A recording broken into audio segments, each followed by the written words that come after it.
Sensation, le MAG. Bonjour à tous, bienvenue sur Sensation en association avec TV78. Je suis aujourd'hui avec Caroline Fèvre, fondatrice et présidente de Versailles Zéro Déchet. Bonjour. Bonjour.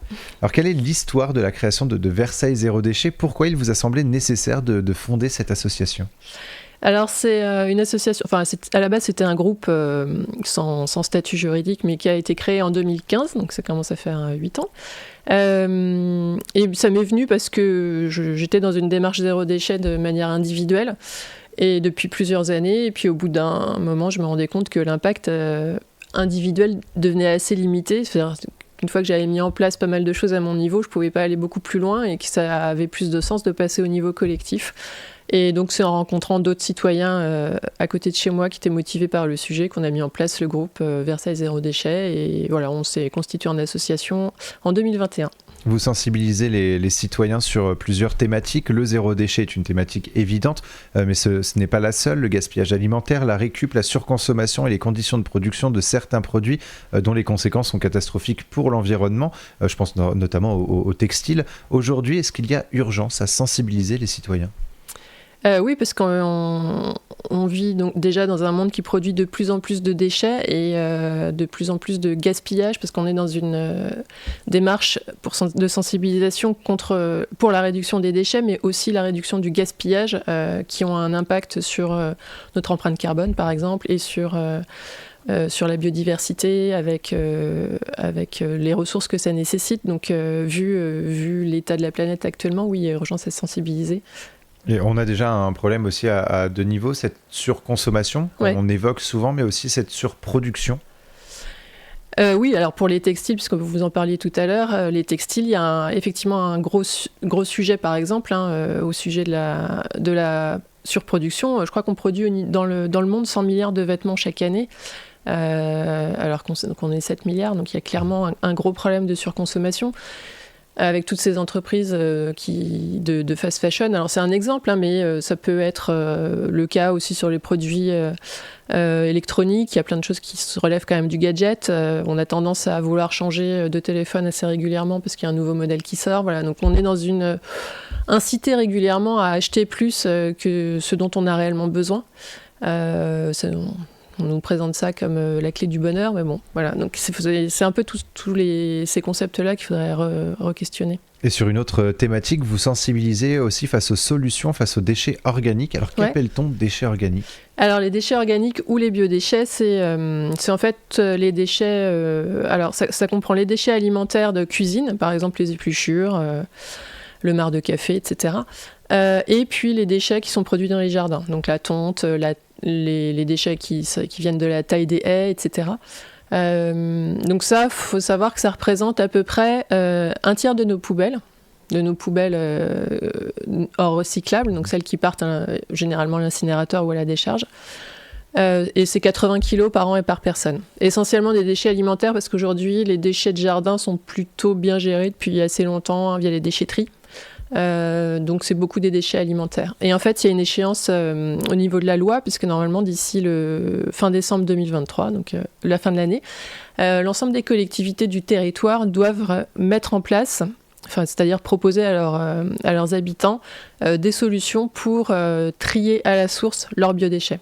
Voilà. Donc c'est qu'aujourd'hui, il n'y a pas assez de solutions justement pour les citoyens pour trier leurs biodéchets ? Oui, aujourd'hui, ils n'ont pas forcément des solutions qui sont proposées par leur collectivité. Et normalement, d'ici la fin de l'année, ça doit être le cas.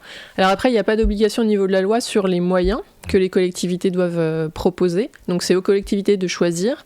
Il y a plusieurs solutions. Mais par contre, ils doivent proposer d'ici la fin de l'année quelque chose pour les particuliers. Et quels sont les avantages de la gestion des déchets organiques ? Quels sont les aspects positifs pour l'environnement, notamment de garder, entre guillemets, recycler ces produits, ces déchets ménagers ? Alors, donc, ce que je disais cuisine, tout à l'heure, c'est de cuisine, biodéchets de cuisine ou de jardin. Ça représente 80 kilos par personne et par an sur à peu près 240-250 kilos de ordures ménagères résiduelles, c'est-à-dire celles qui partent à la décharge ou à l'incinération, c'est-à-dire un tiers. Donc si on réduit cette part-là, ça veut dire qu'on réduit le volume des déchets à traiter. Donc moins de collecte, par exemple. Les collectes, c'est des camions qui tournent, donc beaucoup d'émissions liées au transport. Moins d'incinération. Les déchets alimentaires, enfin les déchets organiques de cuisine qui vont être les épluchures, etc., c'est des déchets très humides. Donc quand on les envoie à l'incinérateur, on fait brûler de l'eau en quelque sorte, enfin 80% d'eau. Donc en termes d'efficacité énergétique, c'est pas du tout intéressant. Et de la même façon, si on les met en décharge, c'est des déchets qui vont avoir tendance à fermenter. Parce que pareil, ils sont pleins d'eau. Quand ça fermente, ça génère du méthane. Et le méthane, c'est un gaz qui a un pouvoir réchauffant 10 fois supérieur au dioxyde de carbone. Voilà, donc il y a quand même un impact environnemental à ces déchets-là, alors qu'en fait, c'est des déchets qui viennent de la Terre, tous, et qui ont donc vocation à y retourner. Alors, il y a plusieurs méthodes, justement, comme le compostage face aux déchets organiques ou biodéchets. Pourquoi le compostage est une solution positive et surtout accessible à tout ou la plupart des ménages ? Alors c'est une solution positive parce qu'elle est en général assez locale. Donc on peut composter sur place. Donc toutes les personnes qui ont un jardin peuvent mettre en place un composteur de jardin. Ça permet de gérer les biodéchets sur place, c'est-à-dire sans transport associé, sans mise en place de collecte, etc. Donc ça permet après de réutiliser ce compost sur la parcelle. Donc c'est tout bénéfique pour les sols. Après, il y a des solutions pour quand on est en appartement, par exemple, on ne va pas pouvoir mettre en place un composteur de jardin. Il y a plusieurs solutions. Donc soit les composteurs en pied d'immeuble. Donc ça dépend aussi si votre immeuble a un peu d'espace vert, mais on peut mettre un composteur sur une dalle béton. Et après, il peut y avoir aussi des points d'apport volontaires dans la ville où il peut y avoir des collectes séparées des biodéchets. Donc il y a certaines communes qui mettent ça en place, par contre ça fait une collecte supplémentaire. Donc l'idée, si on met en place une collecte spécifique pour les biodéchets, c'est de réduire les collectes d'ordures ménagères résiduelles. L'intérêt, c'est qu'une fois qu'on a séparé, enlevé les déchets organiques de sa poubelle, elle va sentir moins mauvais. Elle va plus couler, enfin vous connaissez quand on mélange ses épluchures avec sa poubelle, en général ça sent au bout de certains jours, d'un certain nombre de jours, et puis il y a du liquide qui se dégage, et donc on a assez rapidement envie de s'en débarrasser. L'avantage, une fois qu'on a mis de côté les biodéchets, c'est qu'on se retrouve avec des déchets secs qui n'ont plus pas d'odeur, etc. Et donc on peut diminuer la fréquence de collecte des ordures ménagères résiduelles. Et on peut les réutiliser, nous justement, ces déchets qui sont compostés, on peut les réutiliser pour quoi ? Alors quand on a un jardin ou même un balcon, moi j'ai un lombricomposteur sur mon balcon, alors on n'a pas parlé de cette solution-là, mais quand on habite en appartement, il y a une autre solution qui s'appelle le lombricompostage, qui est peut-être un petit peu plus compliqué entre guillemets, même si ça l'est pas tant que ça, qui consiste à avoir un espèce de bac à étage dans lesquels on met ces déchets organiques, et on a des verres qui sont pas comme les lombrics gris, mais un peu plus petits, c'est des verres spécifiques qui dégradent spécifiquement la matière organique, et qui en fait vont accélérer le processus de décomposition des déchets. Et après on récupère une sorte de compost qu'on peut mettre dans ses jardinières ou donner à ceux qui ont un jardin, enfin bon, voilà. Donc le compost, après on peut le réutiliser sur son sol, au pied des plates-bandes, dans ses jardinières. On peut le donner si on n'a pas la place. Il y a des plateformes, il y a des sites qui existent pour ça, qui s'appellent Plus de Verre, par exemple, pour mettre en contact des gens qui vont avoir un lombricomposteur mais pas forcément de débouchés pour utiliser leur compost.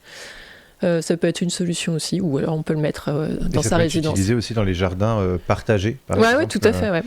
On a aussi une solution aujourd'hui, c'est la méthanisation des déchets organiques. Est-ce que c'est une bonne solution à terme ? Alors, au niveau de Versailles Zéro Déchet et Zero Waste France, parce que je ne l'ai pas mentionné tout à l'heure, mais en fait on est un groupe local de l'association nationale Zero Waste France. C'est pas forcément la solution qu'on préfère, on va préférer plutôt la partie compostage. Après, la méthanisation ou le compostage industriel, ça va être les deux solutions possibles quand une collectivité met en place la collecte séparée des biodéchets. Donc, c'est-à-dire que les particuliers qui veulent trier leurs biodéchets vont avoir en général des petits sacs plastiques dans lesquels ils mettent leurs biodéchets. Ils ont une nouvelle poubelle dans leur local poubelle, et puis cette poubelle est relevée assez régulièrement pour après être envoyée soit sur un site de compostage industriel, soit sur un site de méthanisation. Le problème, entre guillemets, de la méthanisation, c'est qu'il y a des résidus un peu solides ou liquides, ce qu'on appelle des digestats, qui aujourd'hui sont envoyés qui sont réutilisés pour les cultures, mais ça n'a pas grand intérêt pour le sol. Donc les digestats doivent être recompostés derrière pour être réutilisés sur le sol. La meilleure solution reste quand même le plutôt compostage. De composter directement. Merci beaucoup Caroline Fèvre d'avoir été avec nous sur Sensation. Donc je rappelle que vous êtes fondatrice et présidente de Versailles Zéro Déchet. Et pour revoir ou réécouter cette émission, rendez-vous sur notre site et notre application Radio Sensation.